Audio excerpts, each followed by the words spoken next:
Non, moi je suis coach.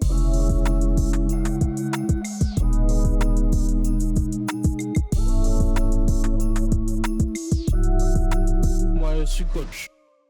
Bonjour à tous, cette fois-ci, on va se retrouver pour l'épisode 30, ça va très vite, on est déjà au 30e, c'est énorme, je suis très satisfait et très heureux parce qu'aujourd'hui, on va rejoindre un coach qui est connu en France depuis peu et qui est connu aussi à l'étranger. Bonjour Bruno Balthazar. Bonjour Elliot, bonjour à tous. Tu vas bien? Tout va bien, merci. On en parlait avant, mais du coup, là, t'es à Lisbonne, c'est ça? Oh, oui, je suis chez moi à Lisbonne. C'est le temps un petit peu bizarre aujourd'hui, c'est pas normal. Petit gris, mais ça À marche. Paris aussi. Tout va bien. On va revenir comme d'habitude sur ta carrière et sur tes différents projets. Mais tout d'abord, pour ceux qui ne te connaissent pas, est-ce que tu peux te présenter rapidement?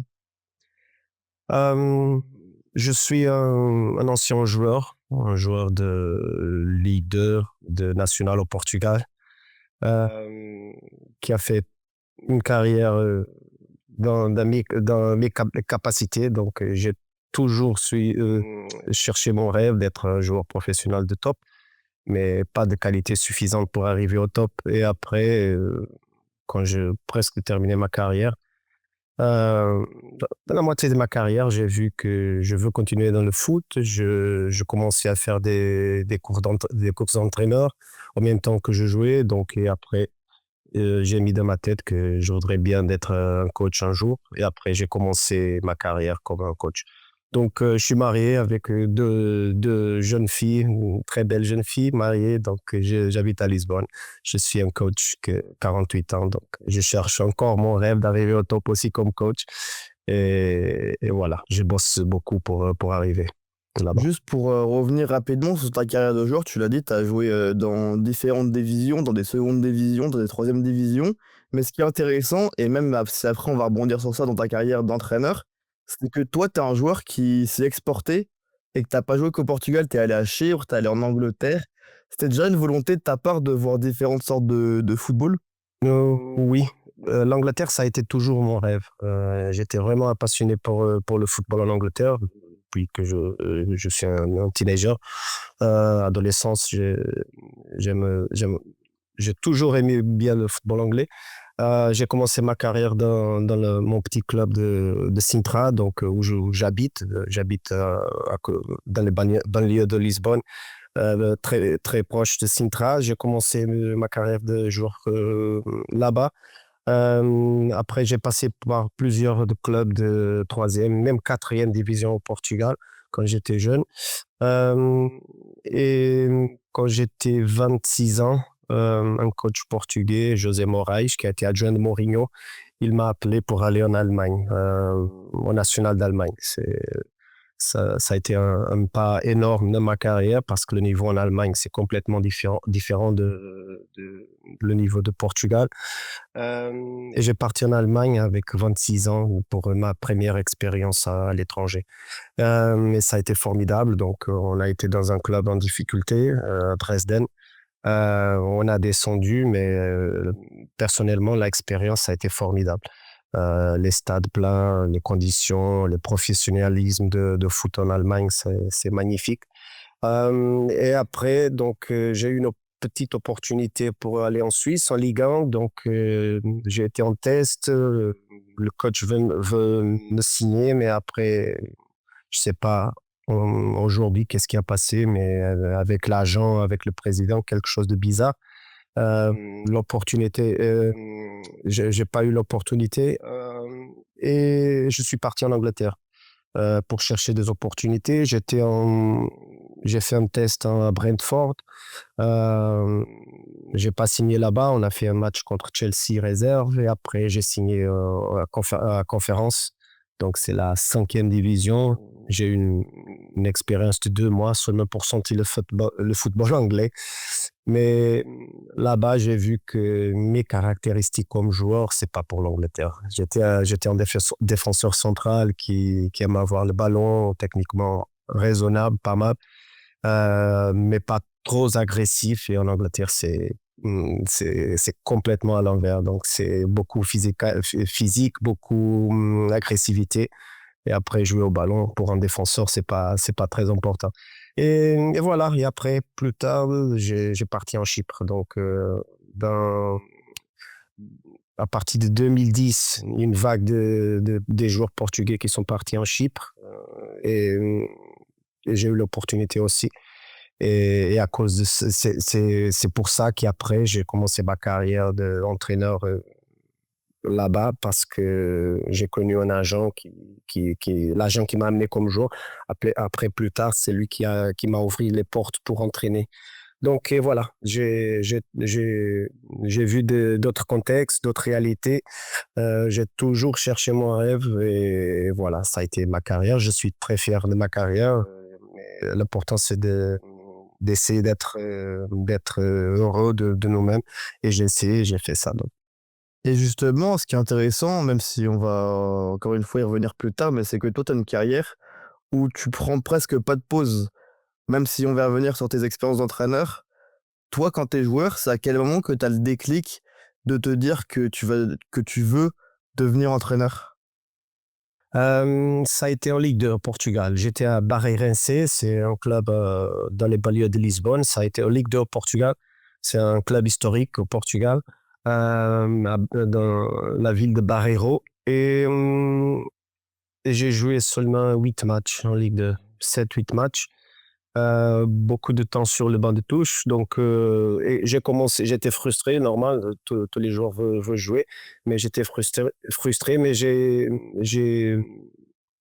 commencé à penser comme un coach. Je suis sur le banc, donc je pensais, si c'est moi le coach, maintenant je fais sortir celui-là et je mets celui-là, peut-être que je fais ça, les changements. Et j'ai commencé avec une vision critique dans la banque de touche pour moi-même. Et ça a été le clic pour commencer à faire des courses d'entraîneur. Et ça a été avec 28 ans. J'ai commencé à faire le niveau 1 et après ça, j'ai pas arrêté. Donc, le goût et la curiosité de pourquoi faire ça, comment faire ça, d'expérimenter des exercices. J'ai commencé à noter tous les exercices qui ça m'intéresse et que je crois que ça peut marcher dans le futur. J'ai commencé à avoir un pensement de coach. Et après, j'ai pas arrêté. Donc, jusqu'à UEFA Pro. Donc, ça, j'ai pris 10 ans pour faire toutes les les courses de coach de UEFA C jusqu'à UEFA Pro. C'était long, justement, cette période des diplômes qui sont primordiales dans le métier d'entraîneur? Oui, oui, et j'ai eu de chance parce que j'ai fait tout de suite. Ça, ça, c'est au même temps que Mourinho, il est 2004, mais ça a commencé une vague des jeunes entraîneurs qui veulent faire des courses. Donc, et maintenant, c'est presque impossible de faire le course entraîneur au Portugal parce qu'il y a beaucoup de gens pour faire. Et les critères de sélection, ils sont vraiment difficiles à ce moment-là. Mais en 2010, quand j'ai commencé, 2002, non, j'ai commencé avant, mais plus ou moins 2008, 9, 10, ça a été encore facile de faire des courses entraîneurs. Et j'ai pris cette opportunité sans savoir qu'aujourd'hui, c'est un cauchemar pour faire euh, pour faire le course d'entraîneur. Mais oui, j'ai pris toutes les opportunités, les temps disponibles, les mois d'été. Donc, et, ça a été difficile, mais même pour concilier avec la famille, avec le travail. Donc, mais j'ai réussi. Je suis très content d'avoir pris cette décision. Quand tu commences en tant qu'entraîneur, ça va être à ton club formateur en tant qu'adjoint, puis par la suite en tant qu'entraîneur principal. Ça fait quoi d'entraîner dans son club formateur? Oui, ça a été. J'ai pensé à ça et j'ai parlé. J'ai toujours. Ça a été ma volonté de faire ça. Donc, j'ai commencé à jouer là-bas, dans le centre de formation. J'ai passé à senior. J'ai fait mon début de senior là-bas comme professionnel. Et après, plus tard, ça a été toujours mon rêve de commencer à Sintrense, mon club du cœur et formateur. Euh, je suis un fils du club, donc j'ai parlé avec le président à l'époque et il m'a dit, OK, on va le faire doucement. Et, et j'ai commencé la saison comme joueur. Le club savait déjà mes intentions de passer comme coach, peut-être l'année suivante. Mais dans la moitié de la saison, de cette saison, l'adjoint est parti à Macao, en Asie. Il a entraîné là, il est parti pour entraîner là-bas. Et le président m'a proposé d'être l'adjoint. Donc, ça a été difficile. J'ai proposé au président de peut-être d'être joueur, entraîneur adjoint, mais il dit non, non. Si tu veux commencer, c'est maintenant l'opportunité. Et j'ai pris l'opportunité à la moitié de la saison. J'ai arrêté ma carrière de joueur et j'ai commencé comme adjoint. Et, et oui, c'est vraiment spécial. Ça a été spécial. J'ai mis en tête tout ça et j'ai eu la chance d'avoir cette opportunité. Je savais aussi que je voudrais pas d'être entraîneur avec les jeunes, donc je crois que j'ai pas la capacité d'entraîner des jeunes parce que il faut avoir des caractéristiques et des qualités très spécifiques pour entraîner les jeunes. Je suis vraiment critique avec moi-même et je pense que je n'ai pas les qualités pour entraîner les jeunes. Euh, et voilà, l'opportunité pour commencer dans une équipe senior, elle est arrivée dans mon club du cœur et de formation et j'ai pris l'opportunité. À Sintrense, justement, tu vas devenir entraîneur principal et tu vas même avoir des bons résultats. Je pense notamment à la montée de division. C'était ton premier aboutissement, ta première réussite, toi en tant qu'entraîneur? Oui, donc cette saison, j'ai terminé comme adjoint. L'année suivante, euh, j'ai, j'étais adjoint aussi. J'ai continué comme adjoint. Et après, à la fin de la saison, l'opportunité d'être numéro un, ils ont me proposé. Cette saison, non, pardon. Cette saison, j'ai commencé comme adjoint avec Luis Lorero, que c'est mon ami. Euh, on est parti à moitié de la saison. Donc, et l'année suivante, oui, le président m'a proposé de revenir. Euh, ils ont des mauvais résultats. Il m'a proposé d'être entraîneur. J'ai pris le poste et on a monté de division. Donc, ça a été une année de transition ici au Portugal parce qu'ils vont ils vont restructurer les divisions. Seulement les deux premiers clubs qui montent division, tous les restes ils vont dans les régionales. Et à Sintrense, ils ont une fierté de dire qu'on n'a été jamais dans le régional. On a été toujours dans les championnats nationaux. Et ça, cette année de transition, donc j'ai eu un fils du club avoir la responsabilité de faire monter l'équipe dans une situation difficile. Mais heureusement, j'ai réussi. Dans mon début comme entraîneur principal, on a monté de division et ça a été formidable. Ouais. C'était quoi, c'était quoi le style de jeu que tu mettais en place déjà à tes débuts? J'ai eu déjà des idées claires, donc de mon pas clair parce que comme on est entraîneur, on doit toujours s'adapter, on doit toujours s'adapter aux joueurs, à, à la philosophie du club, donc la division, l'adversaire, mais bien sûr que toujours avoir une idée claire. Bien sûr, début de carrière, même si on a des idées spécifiques de la façon comment on veut jouer, de la façon comment on va entraîner, bien sûr que à l'époque, je n'avais pas l'expérience suffisante pour avoir une idée claire. Mais toujours de football positif, de football offensif, d'avoir beaucoup plus le ballon que aller chasser. Donc, dans notre contexte, j'ai réussi très vitement de le faire, même si c'est un championnat de 4e division. Des fois, les terrains ils sont difficiles, ils sont pourris, donc c'est difficile de jouer, mais toujours d'avoir une qualité technique, de football positif, d'avoir le ballon, de contrôler le jeu avec le ballon. Donc, et dans notre contexte à l'époque, j'ai essayé de le faire. Et la réaction des joueurs a été formidable et on a réussi et on a monté de division. Ça a été le résultat final très positif. Ouais. Après cette montée, la saison suivante, tu vas quitter le club formateur. Déjà, pourquoi tu quittes Sintrense? Oui, parce que Atlético, c'est un historique de Lisbonne. Ils sont en Ligue 2. Donc, peut-être ça a été une erreur parce que j'étais pressé à l'époque d'arriver au top et de passer de quatrième division en Ligue 2 dans quelques mois. Donc, je veux aller, on y va. Et c'est Atlético. C'est mon père, il a été joueur et il a joué à Atlético. Donc, il y a aussi pas seulement l'opportunité professionnelle de monter vite, comme la partie sentimentale, parce que c'est le club de mon père. Mon père a joué dans les années 70 en Ligue 1 au Portugal. Donc, tout ça mélangé avec une petite manque d'expérience, j'ai décidé de partir.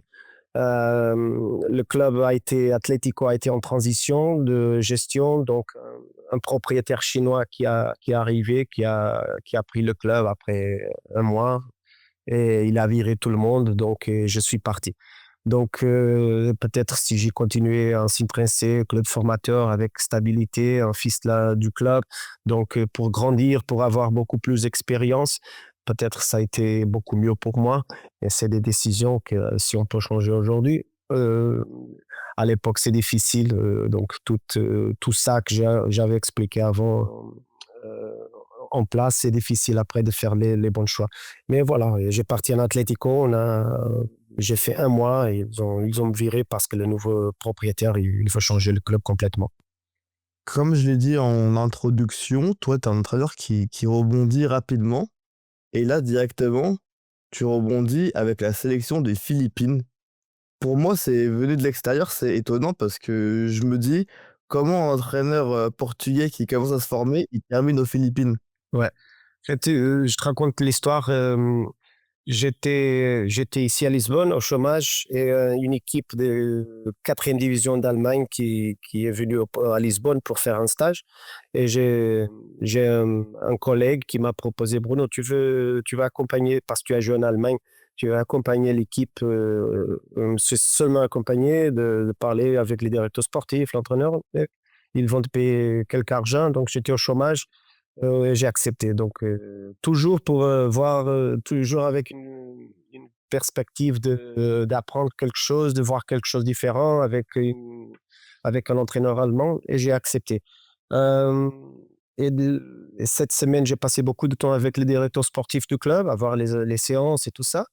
Et, euh, et la coïncidence, c'est que le directeur sportif, c'est le frère de le sélectionneur de l'équipe nationale des Philippines, Thomas Douli, qui a joué la Coupe du Monde pour les États-Unis en 94. Euh, et ils sont partis, donc j'étais en contact avec lui. Et lui, un jour, il m'appelle, il m'a dit, Bruno, mon frère, il a besoin d'un adjoint. Qu'est-ce que tu en penses d'être adjoint? Parce qu'il connaît un petit peu mon histoire. J'ai parlé avec ma femme et c'est seulement pour préparer et jouer une compétition. Donc, c'est un projet de 4 mois. Écoute, l'argent, c'est presque rien.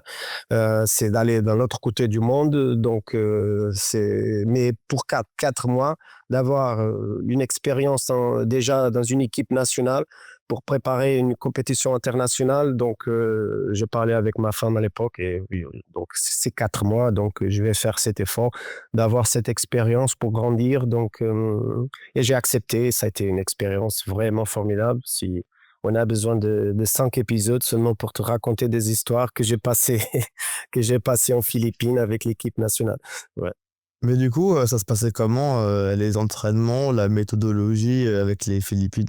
Ça se passait comment? Euh, à l'époque, ils ont été vraiment en retard. Donc, même la base de recrutement, ils avaient pas. Donc, j'ai utilisé un site pour chercher des joueurs, pour identifier des joueurs moi-même et identifier, de faire un petit peu de scouting pour chercher des joueurs qui ont des passeports philippines, de chercher par nationalité.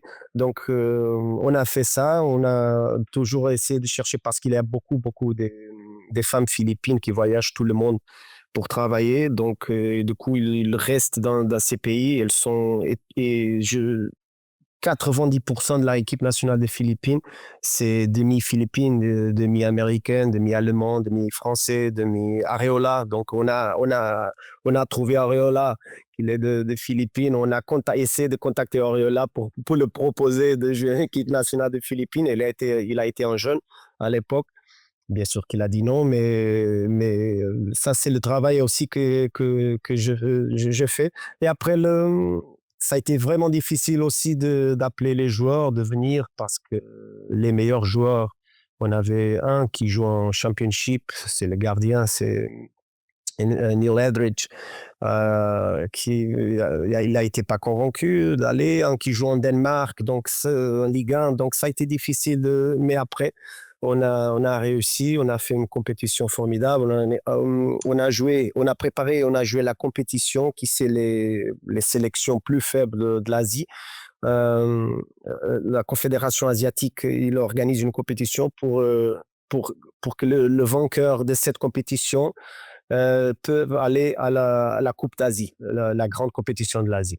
Donc, on a joué contre l'Afghanistan, contre Laos, contre Turkménistan. Donc, c'est beaucoup d'équipes nationales, mais ça a été intéressant. Écoute, pour 4 mois, on a joué en Maldives. Donc, 12 jours en Maldives pour jouer une compétition, ça a été vraiment dur de voyager avec bateau, d'aller au match avec les bateaux, les joueurs qui vomissent, écoute, ça a été une expérience incroyable.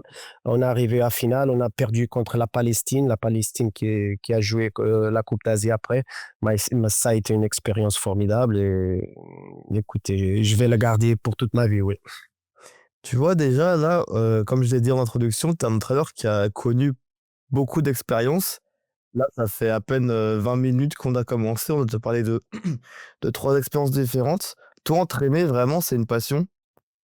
Oui, c'est une passion, oui. Mon père, il a, comme je t'avais dit, il a joué. Donc, chez moi, j'ai eu toujours le foot.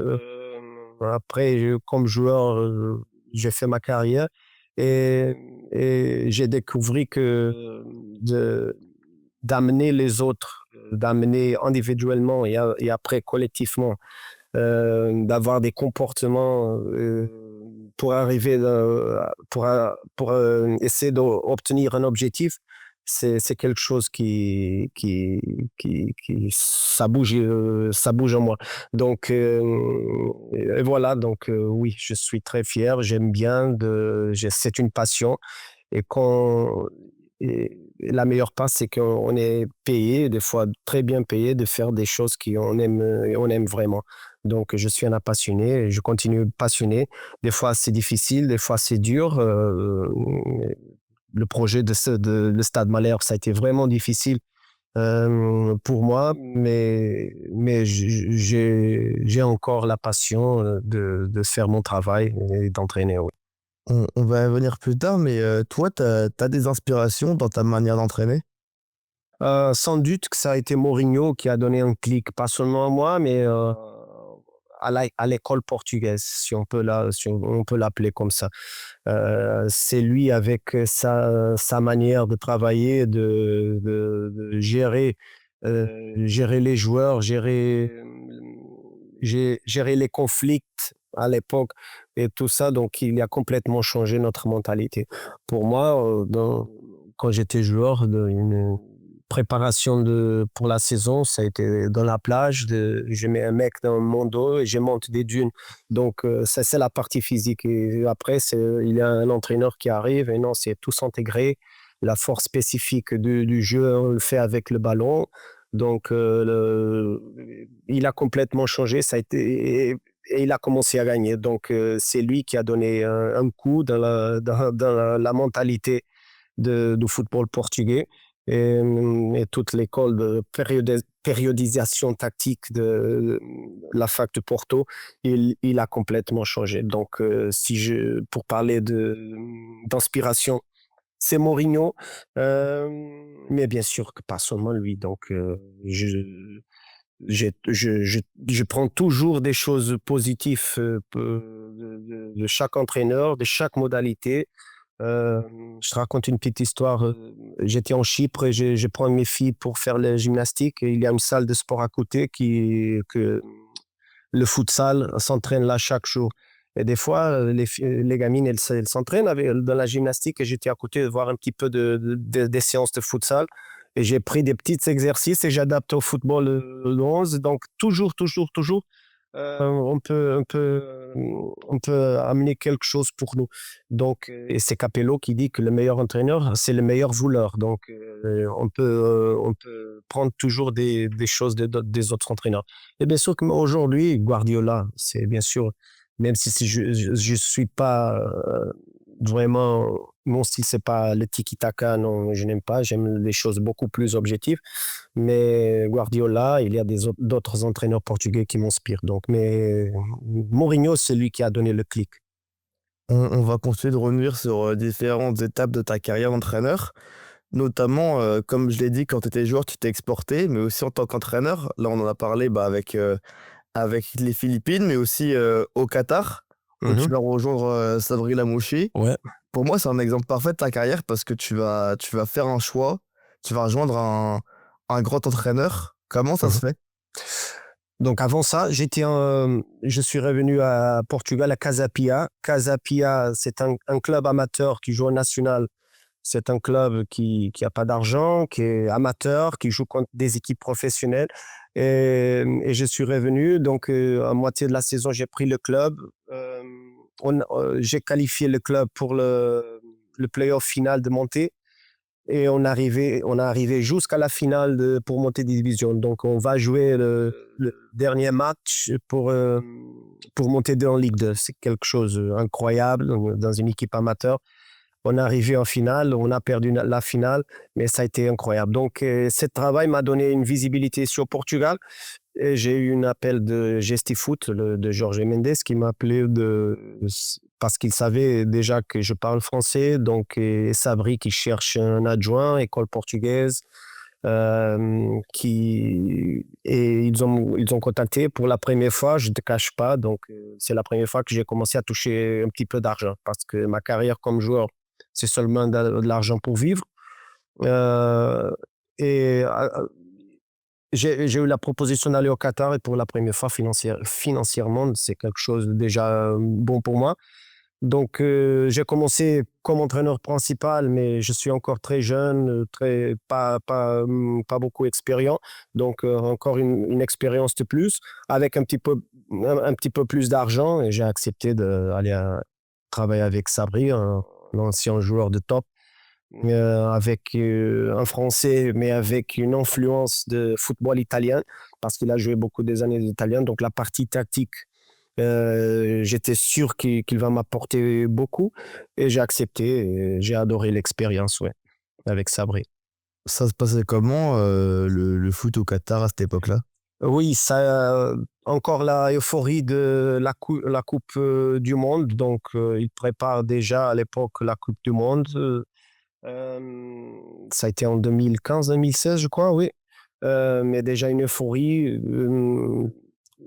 C'est difficile pour un Européen d'aller au Qatar si on n'a pas une ouverture mentale de s'adapter à le contexte et aux joueurs de Qatar et à la mentalité. Parce que si on veut vraiment d'être professionnel, strict, comme on est en Europe, ça ne marche pas au monde arabe. Donc, il faut avoir une flexibilité de gérer ça avec le professionnalisme, avec l'organisation. On a été dans un club de top, ça a été El Jaish à l'époque. Plus tard, El Jaish et la Khouya, ils ont fait une fusion. Maintenant, c'est Douhail. Donc, c'est Douhail aujourd'hui au Qatar, un grand club du Qatar.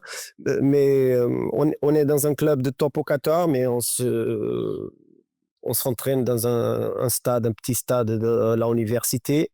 On arrive au stade, il faut attendre que les modalités de l'université s'entraînent et finissent sa séance pour qu'on peut installer la séance. Donc, un club de top avec beaucoup d'argent, mais avec une ambiance amateur qui existe. Mais on a fait un très bon travail, donc j'ai apporté une petite vision un petit peu différente de la façon de travailler. J'ai beaucoup appris avec Sabri, la partie tactique, sa intelligence de gérer les joueurs arabes il est très intelligent à faire ça. Donc, je crois, le début a été difficile, mais après, je crois que ça a été la combinaison parfaite. On a fait un bon travail. On a gagné la Coupe du Qatar. On a, on a fini deuxième au championnat et on est arrivé à demi-finale de Champions League. Donc, ça a été une très, très, très bonne expérience. Et j'ai apporté beaucoup pour moi, pour ma carrière, avec cette expérience au Qatar. Ouais. Mais avec Toi ça, qui as connu à la fois le fait d'être entraîneur principal et aussi d'être entraîneur adjoint, Mhm. comment tu arrives à faire la bascule entre les deux? Oui, c'est une bonne question, Elliot, et c'est différent. Donc, il y a une phrase que je dis toujours. Donc, comme entraîneur principal, tu dors jamais. Donc, le soir, tu dors jamais. Ta tête, elle s'arrête jamais. Parce qu'il y a beaucoup de choses à gérer, il y a de, beaucoup de situations à gérer. Donc, et notre tête, elle s'arrête jamais. C'est avec ton staff, c'est avec le président, c'est avec les kinés, c'est avec les joueurs. Chaque joueur, c'est une individualité. Si tu veux réussir, il faut avoir tout le monde content, même si c'est impossible, parce qu'il y a beaucoup de joueurs qui jouent pas, ils sont pas contents. Mais s'ils sont respectés et s'ils sont inspirés par le projet et par l'ambiance que tu vas créer, et c'est toi, le numéro un, qui est le responsable de créer ça, donc les choses, elles vont marcher. Donc ça, c'est vraiment difficile et c'est pour ça que je dis qu'un entraîneur, il dort jamais. Comme adjoint, bien sûr que tu as une responsabilité, mais c'est pas trop lourd comme un entraîneur principal. Donc, tu rentres chez toi, tu as fait ton travail, tu es professionnel. Ton travail, c'est d'assister, c'est d'aider, d'apporter beaucoup de choses positives à ton entraîneur. Même si tu n'es pas d'accord des fois, à la fin, si l'entraîneur il prend une décision, c'est ta décision aussi. Donc, et il faut avoir la capacité de faire ça, donc comme adjoint. Et crois-moi, les adjoints, ils sont pas toujours d'accord avec l'entraîneur principal parce qu'ils ont ses idées, ses façons de voir les choses. Oui, oui. Mais à la fin, la décision de l'entraîneur, c'est la décision et on va jusqu'au bout avec la décision de l'entraîneur. Euh, mais le soir, tu dors. Tu dors parce que c'est beaucoup, c'est moins de pression dans tes épaules. Donc, c'est ça la différence, je crois. Ouais. En tant que numéro un, tu vas revenir au Portugal, rentraîner et avoir une petite expérience. Et Olha après, Nestor. directement, tu repars à Chypre, sur l'île où tu étais allé, à Limassol. Honnêtement, le football chypriote, j'y connais rien. Comment tu le qualifierais? Euh, Avant d'aller en Chypre, donc seulement pour te dire que j'ai parti au Qatar parce que malheureusement l'adjoint de Sabri à l'époque, il a eu un petit problème de santé. C'est pour ça que je suis parti au Qatar. Heureusement, euh, son adjoint, Jean-Marc, il a beaucoup amélioré, heureusement, et il est revenu. Donc, je suis parti. Donc, c'est fini l'année au Qatar.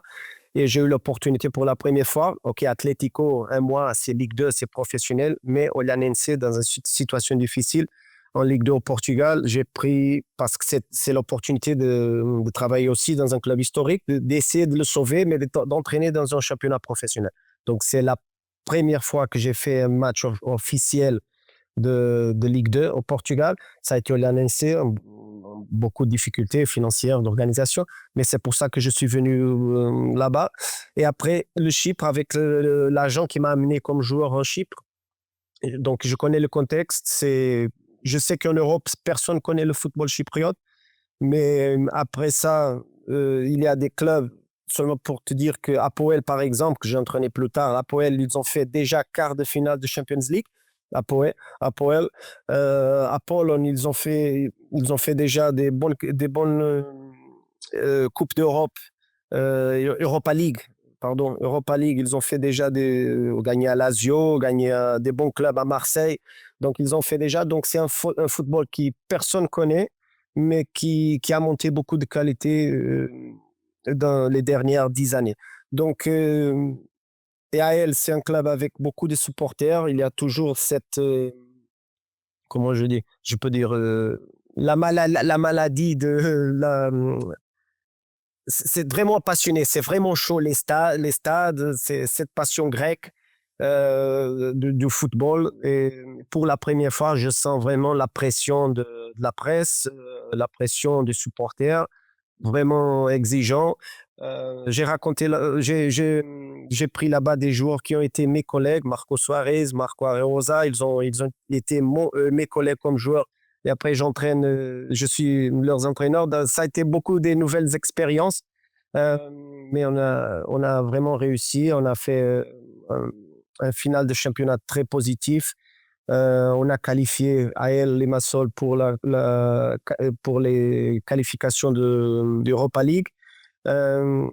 Et voilà, ça a été vraiment, vraiment positif. Après ça, ma première expérience des matchs en Europe, donc match de qualification en Europe. Et voilà, ma carrière, petit à petit, ça commence à monter, à avoir des nouvelles expériences, d'être beaucoup plus expérient. La pression, ça monte aussi. Donc, l'exposition de la presse, c'est quelque chose de neuf pour moi.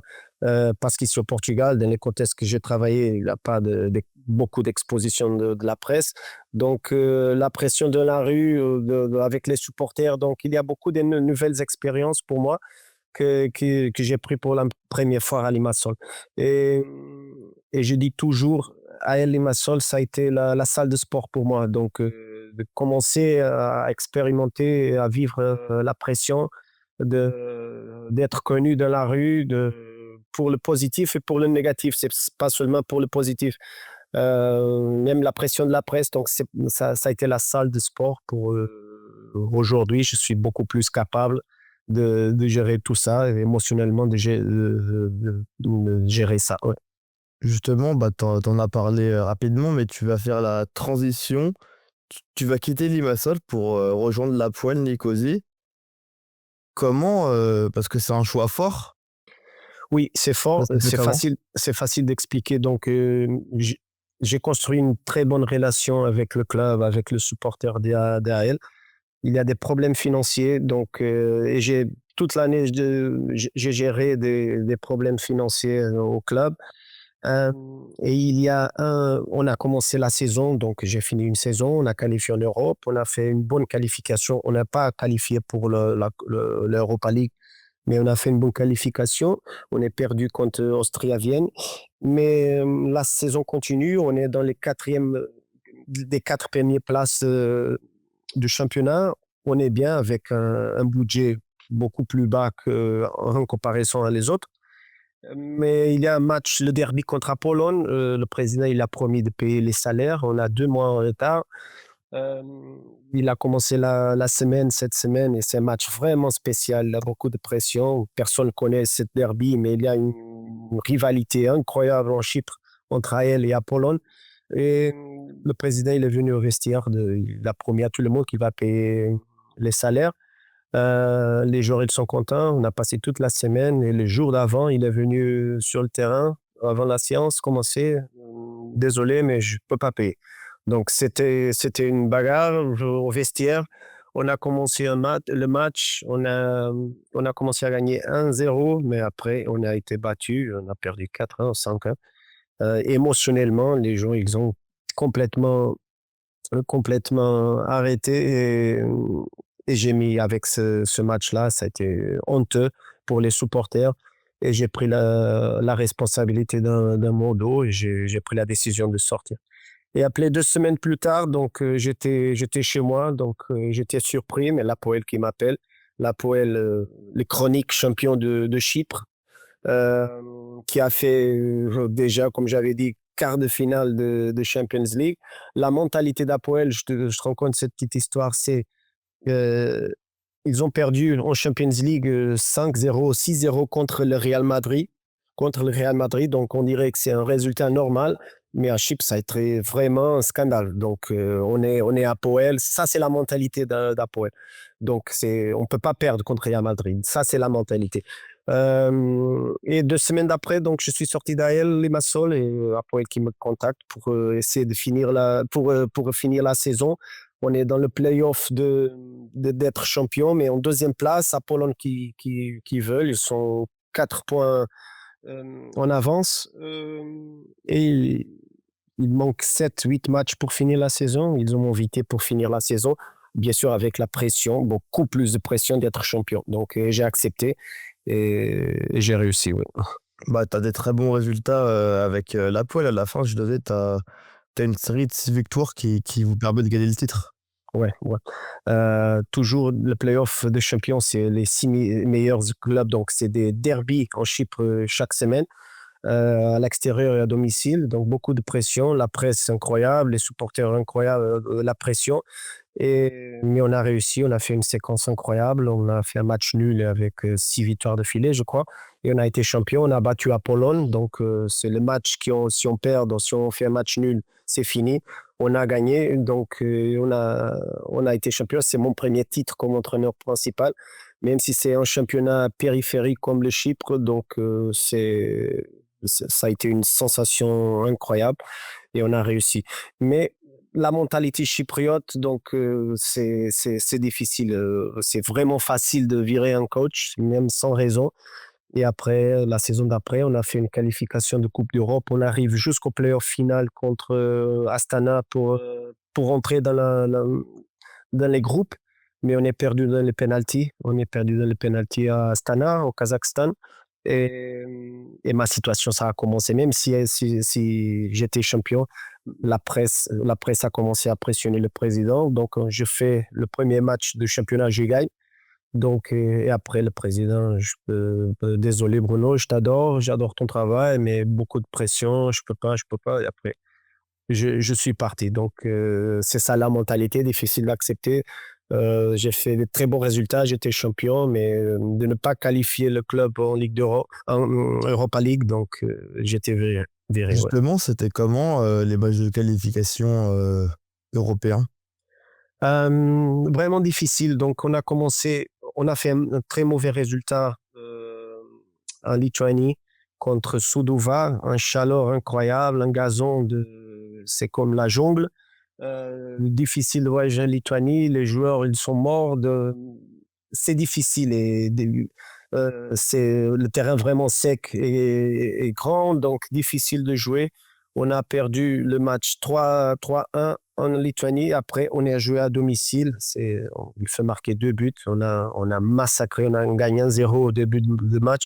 Et après, on a tapé le poteau là-bas, la tête du gardien. Donc, le ballon, ils ne veulent pas rentrer, ce genre de match.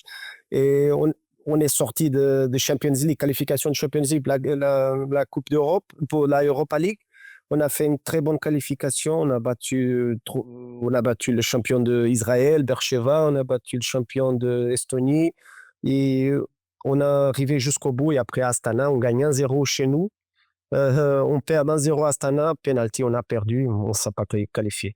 Mais la partie stratégique des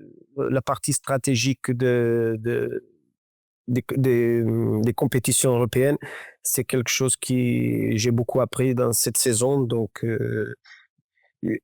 j'aime bien de gagner, de dominer, mais en Europe, il faut avoir beaucoup plus de patience dans le premier match, de gérer les 2 matchs.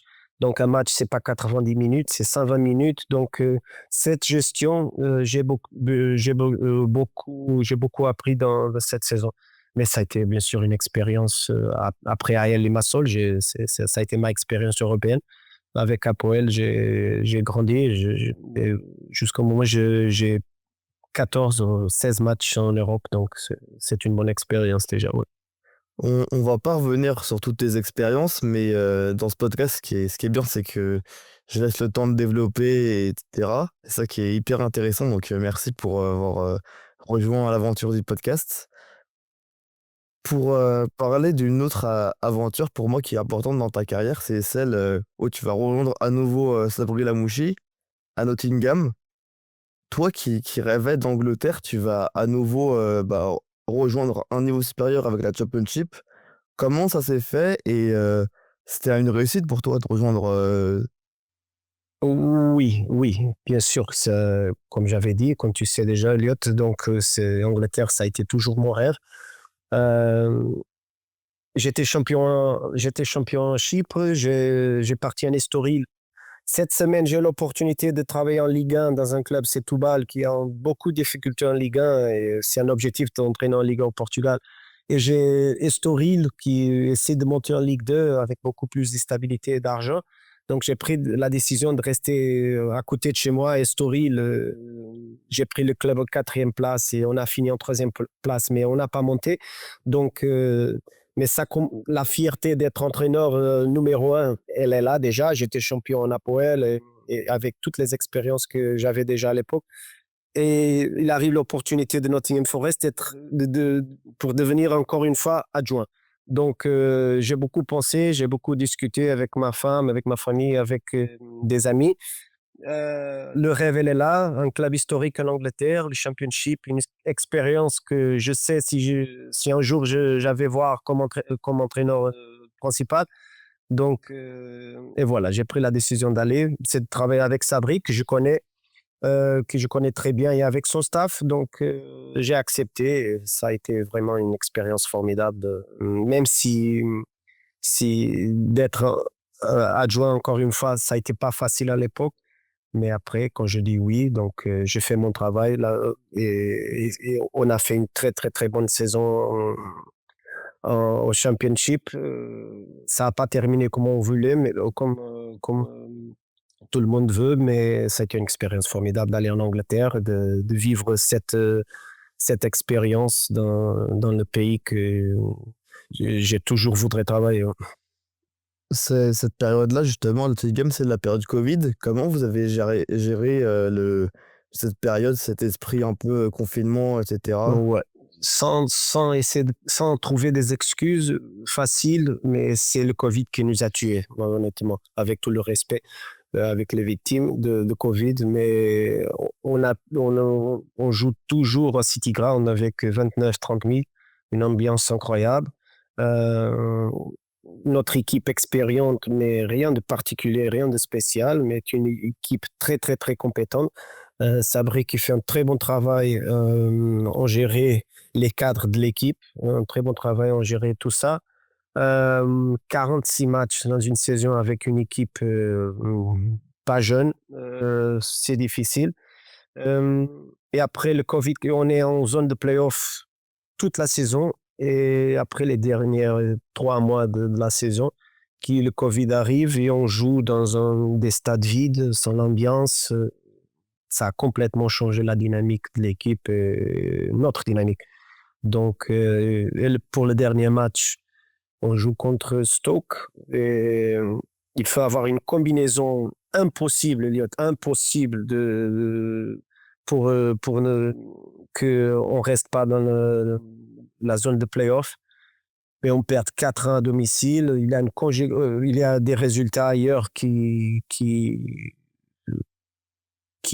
ont arrivé, qui on n'a pas réussi de jouer le playoff pour monter division. Ça a été vraiment difficile, mais écoute, l'expérience a été vraiment formidable. Et Nottingham, c'est un club vraiment spécial pour moi. Ouais. Suite à l'absence de montée, vous, quand je dis vous, je parle de l'ensemble du staff, vous allez être démis de fonction et on apprend que toi, tu vas être en liste pour rejoindre Al Ain aux Émirats. Pourquoi ça se fait pas? Ça a été une histoire bizarre. Donc, cette semaine avant le match de Stoke, j'ai eu un contact d'Arabie Saoudite, un Super League, un très bon contrat, vraiment des conditions que j'ai jamais vues pour être entraîneur principal. On est dans un moment vraiment sensible de la saison, donc je suis à côté de Sabri. Et j'ai dit à les gens, donc si ça, les conditions elles sont, c'est comme ça. Donc on peut parler après le match. Avant ce match-là, je veux pas parler.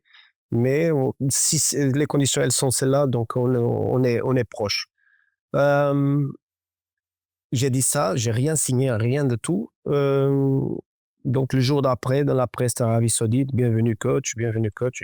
Qu'est-ce que c'est ça? Qu'est-ce que c'est cette connerie? Donc, j'ai rien signé, j'ai rien dit, j'ai pas dit oui. Ça a été difficile à gérer, une semaine difficile à gérer. À la fin, donc, j'ai pas aimé de tout ce qu'ils ont fait. Et après, je dis non. Donc, on a joué le match, on a perdu le match, et on a été viré après le match. Donc, j'ai resté sans club, sans travail, sans Arabie Saoudite, et c'est tout. Donc, mais des fois, c'est difficile de, de gérer cette situation, ce genre de situation, quand tu as des invitations pour aller ailleurs, de gérer tout ça. Donc, c'est pas facile. Ça a été une semaine vraiment difficile pour moi.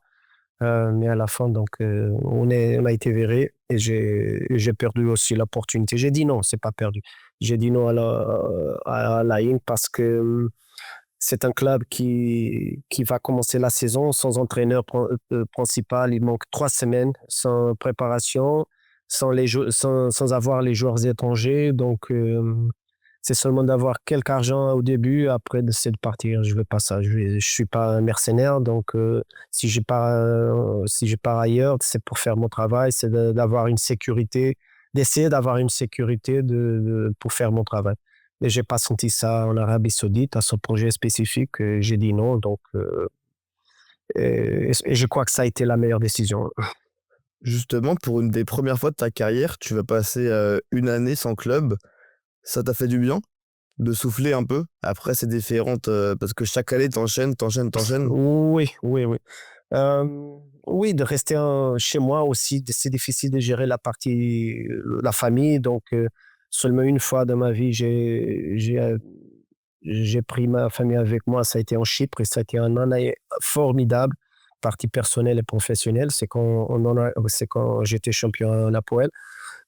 C'est difficile de gérer, mais c'est bon aussi de calmer un petit peu, de rester chez nous, de, de organiser tes idées aussi. Donc, c'est important pour un coach des fois aussi, parce que tu es toujours dans une pression et des fois, tu vois pas des choses logiques que tu dois avoir si tu es beaucoup plus équilibré et calme. Donc, oui, ça a été important de calmer un tout petit peu et de voir les choses comme elles sont vraiment. Ouais. Une fois cette pause terminée, on va attaquer une partie, je trouve, hyper intéressante de ta carrière. Tu vas enchaîner plein de pays différents. Tu vas démarrer avec les États-Unis et Rochester, un club Ouais. qui vient tout juste d'être créé Mhm. par Jimmy Vardy Ouais. et qui évolue en MLS Next Pro. C'est un peu pour ceux qui nous écoutent, c'est un peu l'équivalent NBA de la G-League de l'antichambre Ouais. de la Euh, MLS. ouais. J'étais invité par l'agent de Vardy, qui me connaît d'Angleterre.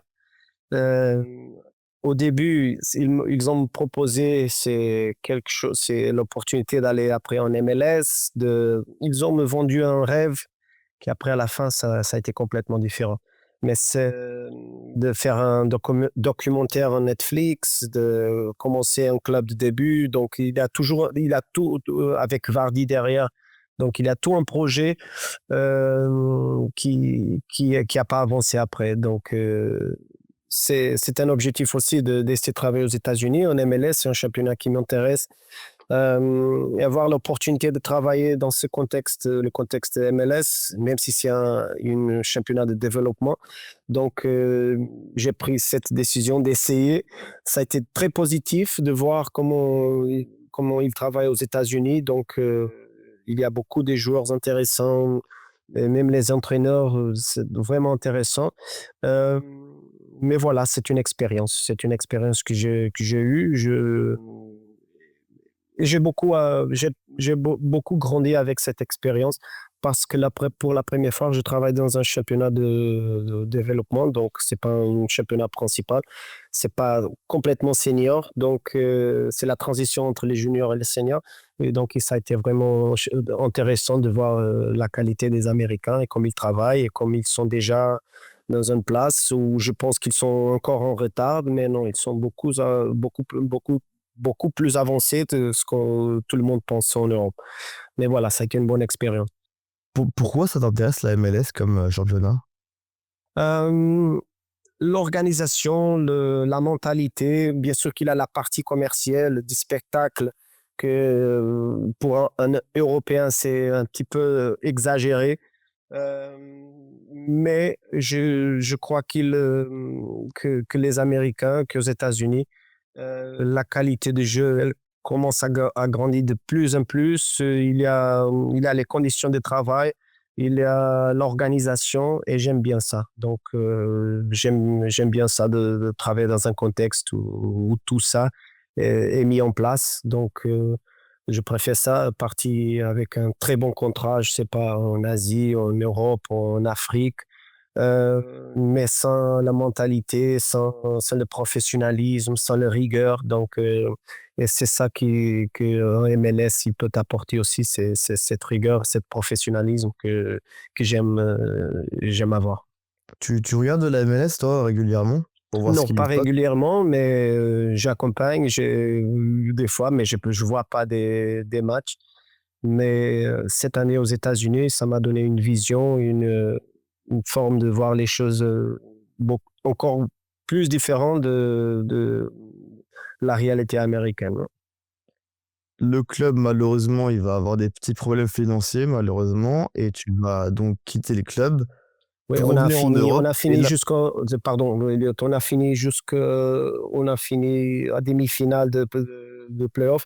On n'a pas fait de préparation. On a amené 24 joueurs qui se connaissent pas. Donc, on n'a pas préparé de tout la saison. Donc, ça a été un challenge, mais on a réussi. On a fini demi-finale pour gagner la compétition. Ça a été très positif. cette expérience-là, toi, tu la juges plus que positive pour la suite? Ah oui, bien sûr. Donc, toutes les expériences, elles sont positives. Donc, si ça marche ou si ça marche pas. Euh, ça, ça, Ça a marché très, très, très bien. Donc, on a pris presque 10 joueurs qui sont sortis de l'université, football universitaire américain. Et on a construit une équipe avec ça et on a bien joué. On a des qualités de jeu qui tout le monde parle aux États-Unis. Donc, ça, pour ma fierté comme coach, ça, même si c'est pas le meilleur contexte de visibilité financièrement, pour la fierté d'un coach de voir ton équipe jouer comme il joue, comme il va finir la saison, d'arriver jusqu'à demi-finale avec des jeunes qui sont des professionnels, des jeunes qui, chaque semaine, on s'entraîne dans toutes les équipes des MLS. Donc, ça a été très positif. Mais après cette expérience, je voudrais devenir en Europe. Donc, et c'est pour ça que je suis parti en Bulgarie, un club de top en Bulgarie avec des conditions. Ça a été l'opportunité de revenir en Europe dans un championnat principal. Ah, c'est ce que tu voulais directement, le retour en Europe, peu importe le pays? Oui, parce que le projet, il n'a pas fonctionné comme complètement avec ça m'a pas donné les portes MLS elles sont j'ai eu une interview de travail avec un club d'MLS parce que le travail était positif, mais à la fin, il n'y a pas j'ai pas eu une opportunité de travailler en MLS. Donc revenir en Europe, le proche de ma famille dans un contexte senior senior avec pour lutter, pour jouer un championnat principal dans un pays européen, ça a été l'objectif. Et Botev Plovdiv, donc c'est un club historique en Bulgarie, c'est un des très grands clubs en Bulgarie. Donc même s'ils ont été en difficulté, mais j'ai pris l'opportunité de revenir en Europe, en Bulgarie avec le Botev. Ouais. Justement, la Bulgarie, Oui, moi, ça oui. m'intéresse parce que en fait, c'est rare d'avoir un entraîneur qui est dans des pays où on connaît pas forcément le type du football. La Ouais. Bulgarie, ça se passait comment? Euh, J'étais contacté par un propriétaire russe. Ok. Financièrement, ça a été un club très stable avec un nouveau stade, un très bon centre de stage. Bien sûr que là, c'est pas la Bulgarie des années 90 où il y a beaucoup de joueurs de top, mais il y a quatre clubs, CSKA, Levski, Ludogorets et Botev sont les historiques de Bulgarie. Euh, et voilà, c'est de travailler, c'est de bosser, parce que c'est ça, c'est important d'être toujours actif. bien sûr que je cherche la stabilité et quelqu'un qui regarde mon CV, c'est pas beaucoup stable parce que j'arrive pas à trouver un contexte où je peux travailler tranquillement, si ça existe, je sais pas si ça existe, mais il y a la stabilité financière, donc il y a la stabilité organisationnelle, donc, et c'est ça le problème de Botev à l'époque, donc un propriétaire russe. euh, J'étais là-bas, il y a le blocage à toute l'économie russe. Donc en Bulgarie, il y a un gros souci avec le président, il y a beaucoup d'instabilité avec le propriétaire du club, c'est un russe. Donc et c'est je suis arrivé dans un moment difficile du club, mais écoute, c'est une expérience. C'est une Ligue 1 d'un pays, c'est que je cherche toujours d'apporter des choses positives pour moi, pour mon staff, pour ma carrière. Et c'est ça que j'ai cherché là-bas. Donc, j'ai réussi à obtenir l'objectif. L'objectif, c'est de maintenir, c'est le maintien. J'ai arrivé à réussir ça avec un football positif. On a bien joué. On a perdu des matchs des fois que si on est dans une situation beaucoup plus stable, ça peut faire, ça peut t'apporter beaucoup de points. Mais voilà, ça a été une expérience de plus dans ma carrière. Tu as parlé de stabilité, ce qui est intéressant aussi dans ta carrière, et je l'ai dit juste à l'instant, quoi, mais c'est que t'hésites pas à partir dans des pays où on connaît pas forcément le type de football. Là, je parle de la Bulgarie. Mhm. Après, il y a eu la Pologne. Oui, la Pologne, beaucoup plus organisée. C'est un championnat qui prend beaucoup de l'exemple allemand, donc ils sont voisins, donc beaucoup de similarités de Bundesliga. Des très beaux stades partout, des stades pleins partout. C'est un football très physique, très fermé, je dirais. Donc, les équipes qui jouent pour le coup de pied arrêté, pour avoir un point, ils sont contents. Donc, et il arrive un Portugais qui veut attaquer, qui veut jouer offensivement, qui veut avec sans beaucoup d'argent, avec un club avec des problèmes financiers, donc qui est connu en Pologne d'avoir des problèmes financiers et qui a des salaires en retard. Beaucoup de Portugais, des joueurs portugais que je connais d'avant. Donc, mais j'ai bien aimé le championnat. Donc, c'est supérieur en comparaison de Bulgarie. Euh, c'est vraiment une ambiance, une expérience de match qu'on n'a pas au Portugal, par exemple. Si on quitte les Benfica, Sporting et Porto, Braga maintenant, qui sont les 4 top clubs au Portugal, l'ambiance et l'expérience de match, comment je peux dire, c'est pourri au Portugal. C'est vraiment des stades vides, c'est pas, même si on n'a pas des entraîneurs de top, des joueurs de top, l'expérience de match au Portugal, c'est pas la bonne, mais en Pologne, c'est La vraiment passion. attractif. Et j'ai bien aimé le championnat. Donc, on a fait, mais encore une fois, des problèmes financiers, salaire en retard. Toute la saison, demi-saison, j'ai resté là-bas une demi-saison à gérer des attentes des joueurs, le président qui promet et après il va pas payer. Donc, c'est vraiment fatigant et c'est difficile de travailler comme ça. Et demi-saison, on est en 10e place avec 20 points, donc un très bon championnat pour Radomiak. Mais j'ai eu l'opportunité, j'ai eu l'appel de rejoindre Malherbe avec Kylian, avec toute la structure de Kylian. Et la France a été toujours un objectif pour moi, donc j'ai pris la décision de partir. Mais encore une fois, si j'ai la stabilité en Pologne avec la stabilité financière, sans les problèmes qu'il y en a toujours. Donc, peut-être, je dirais non à Malherbe à ce moment-là. Mais encore une fois, j'ai eu ça dans ma carrière et c'est pour ça que j'ai pris la décision de partir en France. Justement, c'est le moment de parler du chapitre du Stade Malherbe de Caen. On va pas se le cacher, c'est comme ça que moi je te connais et comme ça que je t'ai découvert et ton parcours. Pourquoi, enfin déjà, comment ça s'est fait que tu rejoignes le Stade Malherbe de Caen? À quel Euh, moment tu t'es dit, alors qu'on sait, on va pas faire l'histoire, mais le Stade Malherbe qui a été racheté par la famille Mbappé, qui a eu des mauvais résultats en début de saison, mhm. et toi, tu vas rejoindre le club qui est dans une mauvaise posture. Comment tu rejoins le club, pardon? Donc, ça a été Reda Mache qui me connaît d'avant. Donc, il connaît mon travail. C'est un scout incroyable. Il connaît tout le monde. Il connaît les entraîneurs, les joueurs.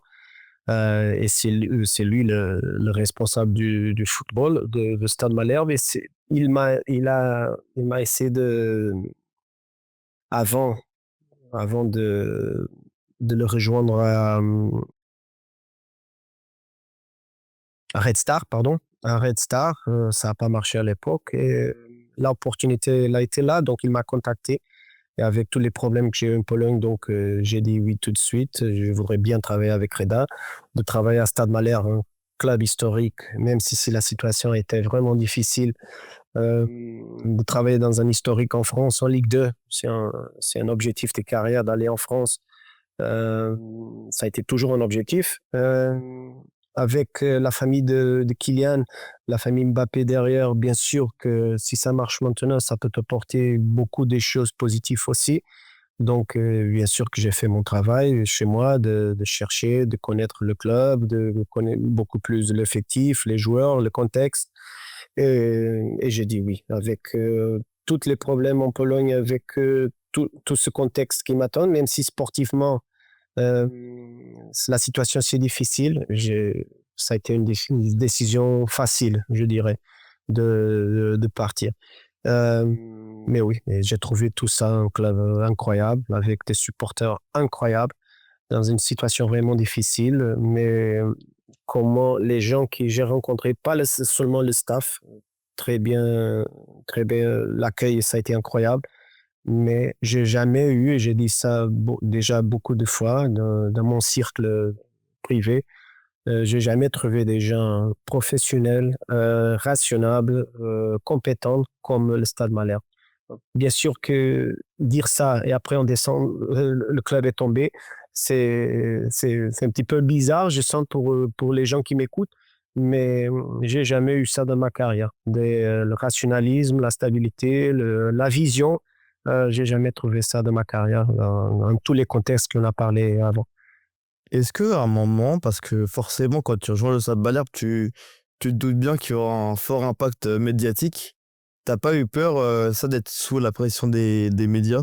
Non, jamais, jamais. Je t'avais dit quand même, en Chypre, j'étais aux salles de sport. La pression que j'ai sentie en Apoel, ça a été incroyable. Et les gens, quand ils écoutent l'Apoel, qu'est-ce que c'est ça? Qu'est-ce que c'est l'Apoel?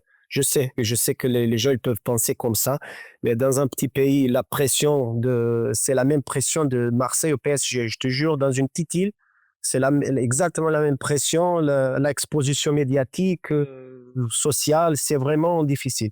Et j'ai jamais pensé à ça au Stade Malherbe, même si j'ai appris l'importance du club dans cette région de France, pas seulement dans le contexte du foot français, mais l'importance de le Stade Malherbe en Normandie. Je savais ça, mais j'étais vraiment, ma confiance, elle a été au top parce que j'ai toujours, presque toujours, j'ai réussi d'avoir des résultats, de réussir, même dans les contextes vraiment difficiles. Et je savais que le contexte à ce moment-là de Stade Malherbe a été difficile, mais j'ai eu toujours la confiance que je vais changer la situation. Ça, c'est la vérité. Les résultats, ils ont pas été bons, faut dire la vérité. Ouais, ouais, bien sûr. Comment tu l'expliques et comment tu expliques cette période? Ça a été, la vérité, ça a été mon pire travail de ma carrière, malheureusement. Dans, J'ai trouvé un club qui est en transformation, donc un club qui a préparé une saison avec une structure, avec un président, qui a commencé à débuter la saison avec le même président, mais après les premiers matchs, qui a complètement changé l'organisation, les gens, le staff, euh, avec Nicolas Seub, un idole du club, un idole, un symbole du club, plus de 500 matchs au club, qui est l'entraîneur, mais qui n'a pas les résultats. Donc, et après, un Portugais inconnu qui arrive au club, qui a la confiance, la structure, la direction, mais qui arrive au club dans un moment vraiment difficile. Donc, mon premier match, il y a une convulsion au stade.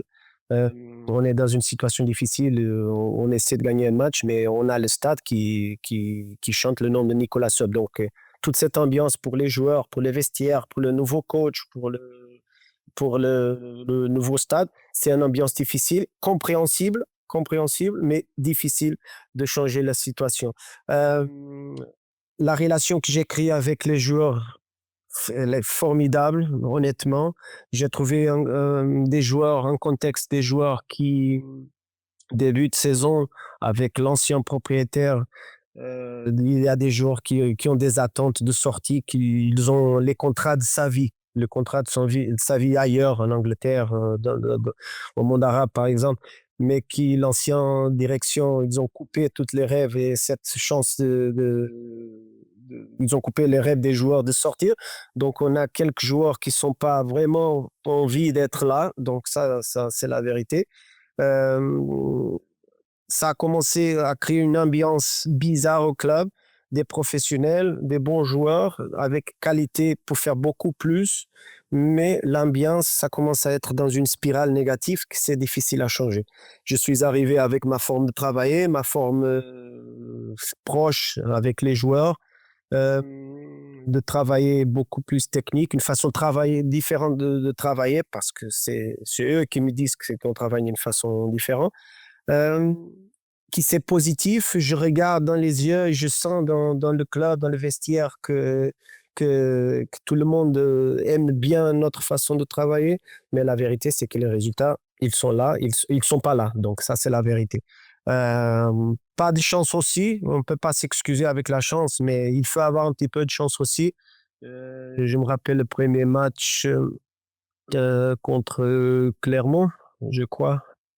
Oui, contre Clermont, on a une occasion claire de faire un 0, euh, un but, je dirais facile, et je marque pas. Après, on prend des buts vraiment faciles. Euh, je me souviens aussi le match contre Guingamp. On fait un match formidable. On domine le match techniquement, on crée des occasions, on marque pas, mais le match complètement contrôlé avec Guingamp qui lutte pour monter de division. Et après, dans une situation, une erreur individuelle d'un joueur qui perd le ballon d'une façon facile, on prend un but. Euh, on est parti à Ajaccio, on gagne 1-0, un match contrôlé, vraiment contrôlé, sans donner des occasions à l'adversaire. Dernier 10 minutes, on prend 2 coups de pied arrêtés, 2-1. Et tout ça, ça commence la spirale encore plus négative. Bien sûr que personne ne me connaît.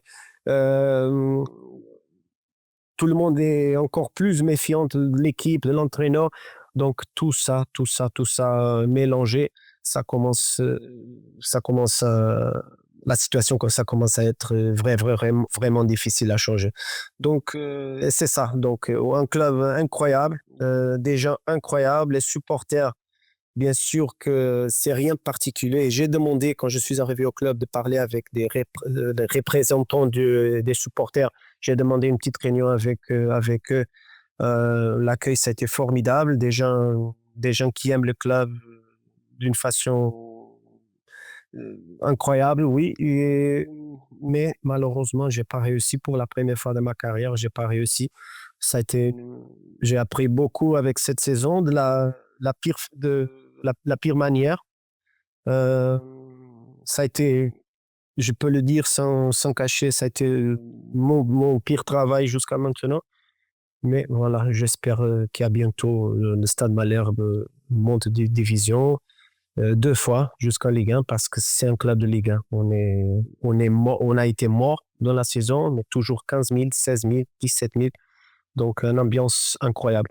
Mais au moment que je suis arrivé au club, ça a été un moment vraiment difficile de Oui, ça c'est un transition, contexte, c'est pas que toi. de remplacer Nicolas Seub, d'arriver toute même contre Kylian, il y a beaucoup de méfiance, il y a Il y a des phrases fortes contre Kylian, contre la famille. J'ai jamais senti que c'est quelque chose contre moi. Bruno, Balthazar, je trouve que si c'est Guardiola qui arrive pour remplacer Nicolas Seuve, c'est exactement la même chose. J'exagère un petit peu, mais le moment, ça a été difficile.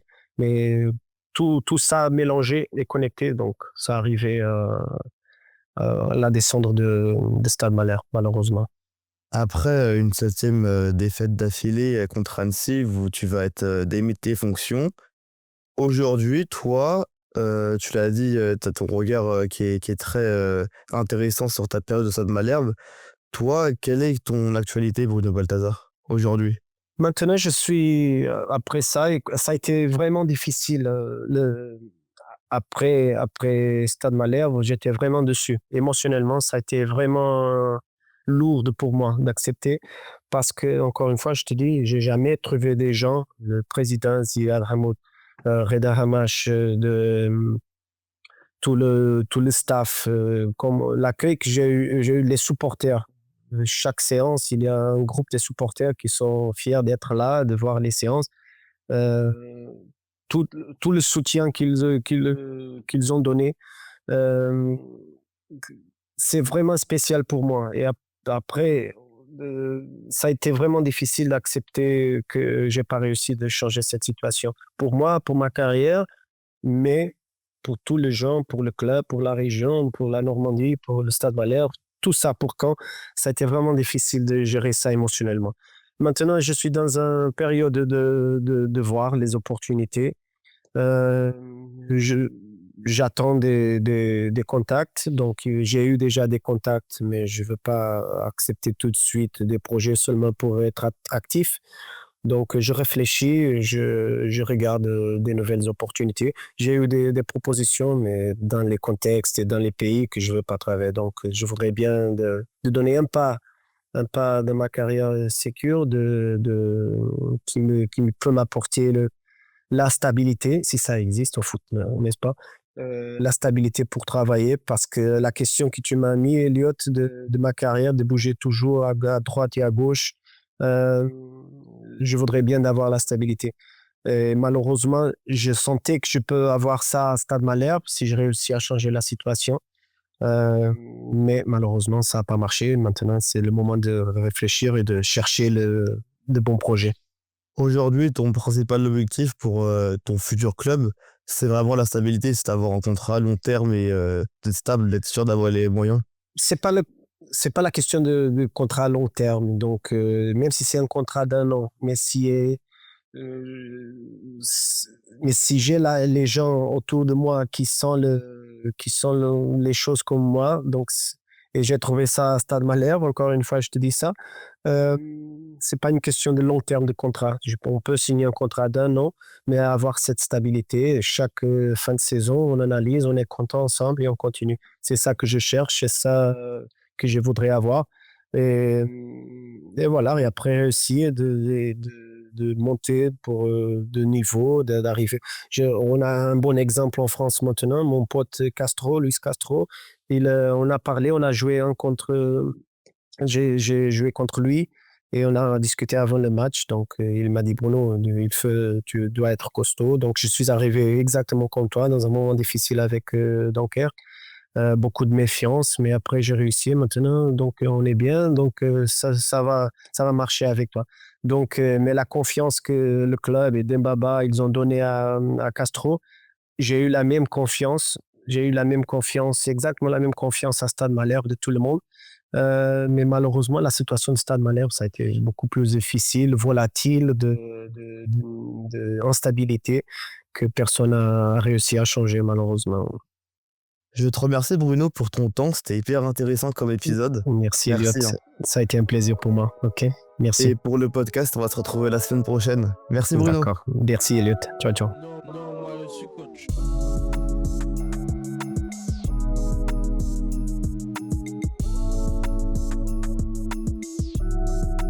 Moi je suis coach.